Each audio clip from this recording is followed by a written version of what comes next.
জিনিস মানুষকে বেশি জান্নাতে ঢুকাবে? বিষ্ণুই বললেন তাকওয়াল্লাহ ওয়া হুসনুল খুলুক। এক হচ্ছে আল্লাহর ভয়, আরেক হচ্ছে সুন্দর আচরণ।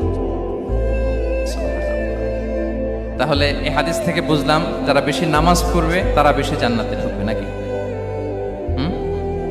নামাজ পড়তে পড়তে যারা কপাল কালো করে ফেলছে এরা ঢুকবে না? যারা হজ করতে করতে বড় হাজী সাহেব হয়েছে, জিকির করতে করতে হাতে 3-4টা তাসবিহ রেখেছে, তাদের কথা বলা হয়েছে? এগুলো নিঃসন্দেহে অনেক বড় আমল, কিন্তু সবচাইতে বেশি জান্নাতে প্রবেশ করাবে যে আমল, বিষ্ণু বললেন এক হচ্ছে আল্লাহর ভয়, আরেক হচ্ছে সর্বোত্তম আচরণ।